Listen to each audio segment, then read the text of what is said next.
Penguin Random House Audio presents The Society of Shame by Jane Roper. Read for you by Thérèse Plummer. For Alistair. Day 1. At 7 p.m., Kathleen Held was in a taxi heading home from JFK to Greenchester, a full 3 hours earlier than originally scheduled. It had worked out so perfectly, she felt almost giddy. She'd been able to switch to a nonstop flight from LA, which meant, A, not having to change planes in Chicago, so a 50% lower chance of dying in a fiery crash, or so she reasoned, and B, that she'd get to enjoy a whole quiet evening at home alone. After 5 days with her sister's family, listening to Margot drone on about the value of alternate nostril breathing and being forced by Nick to sniff and describe the various strains of genetically engineered cannabis his company grew. Pot. They all smelled like pot. She was starving for solitude. Her daughter Aggie was staying in LA for a few more days before school started. Yet another forced attempt at cousin-to-cousin bonding. Margot's kids might as well have been a different species from Aggie, all long-limbed, sun-bronzed, and aggressively outdoorsy. But Aggie, sweet soul that she was, always went gamely along with whatever vigorous outings were planned.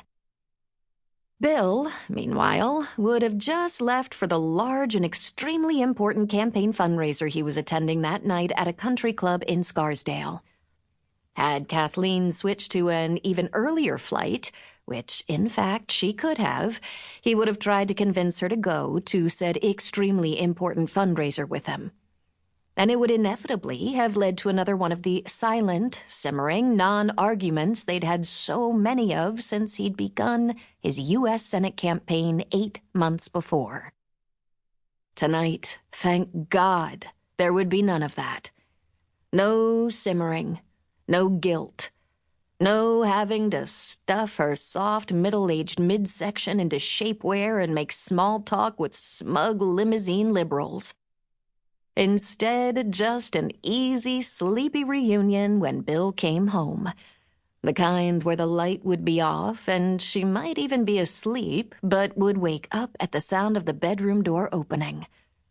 She wouldn't mind. She liked listening in the dark as he undressed. The clink of belt buckle, the whoosh of cloth, a muttered curse if he stubbed his toe. When he crawled into bed, she would whisper a "hi," and he would whisper a "hi" back. Then he would roll toward her, kiss her cheek, and slide his arm over her belly, where it would stay all night, heavy and warm and familiar. She just wished their bedtime reunions weren't the only times things felt right between them anymore. When she didn't feel like she was being squashed into a corner by Bill's glorious career. Maybe, she told herself, as she watched streetlights whip past along the Van Wyck Expressway, she needed to make sure that Bill knew, even if the rest of the world didn't, that she was more than just a supporting character in his story. She would start as soon as he got home tonight. Maybe she'd even wait up for him. Yes, she would. With that small gesture of engagement, she could begin the work of nudging the balance between them back into a better, healthier place. In the meantime, though, the evening was hers. By the time the taxi turned onto her street, she had started picturing where she'd be in a matter of minutes. Sitting on the 3-season porch in a fresh change of clothes. She imagined some loose, breezy linen ensemble that she didn't actually own, having a glass of white wine, catching up on her New Yorkers, ignoring the dog. Instead, she came home to smoke billowing out of the garage. "That doesn't look so good," the taxi driver said. Kathleen bolted out of the car. The driver was close behind her. "Is anybody in the house?" he asked. "No, I mean yes. Nugget, shit!" "Nugget shit?" "Nugget, our dog," said Kathleen. "He's in there." She started toward the house, but the driver flung his arm in front of her chest. Don't you go in there, ma'am. You call 911. I'll go get your dog. My twin brother's a firefighter. What's that got to do with... You want your dog to die of smoke inhalation? What does he look like? He looks like a dog, said Kathleen. He's the only one in there. But the house doesn't look like it's on fire. I can really just... Big dog? Small dog? A Yorkshire Terrier. Small. With a missing eye. But... Small one-eyed dog. Got it. Give me your keys. She handed him the keys just to get rid of him and called 911. When she got off the phone with the dispatcher, she moved a few paces over the lawn toward the garage. The smoke was thicker than it had been seconds before, and there were now tendrils of flame creeping out from under the roof. The left-hand garage door was open, and Kathleen saw that the source of the blaze was Bill's 1969 Dodge Charger, which he'd bought on a whim the year before. It was completely engulfed in flames. In spite of herself, Kathleen felt a flare of triumph. She'd told him repeatedly it was a death trap. She'd been referring to its lack of three-point seatbelts and airbags, but the fact that it was now on fire was not altogether surprising to her. Still, poor Bill was going to be heartbroken. She dialed his number and was waiting for him to pick up, when suddenly there he was, emerging from the garage, stumbling and coughing, a spent fire extinguisher in his hands, wearing nothing but a half-unbuttoned white dress shirt and boxer shorts. "Bill! Jesus!" She ran toward him. "What's happening? Are you okay?" He staggered forward a few more steps, then tossed the fire extinguisher aside, fell to his hands and knees, hacking and coughing, and vomited onto the grass. Kathleen knelt beside him and rubbed his back. After a few final mucus-drenched coughs, he looked at her. "I'm sorry, Kath," he croaked. "Sorry for what? What happened?" In the distance, there was the wail of sirens. "Shit," Bill said, and commenced coughing again. "I got him! All good!" The taxi driver was coming down the front walk, Nugget, a small, hairy lump in his arms. "Hey!" He pointed to Bill. "You're that guy running for president.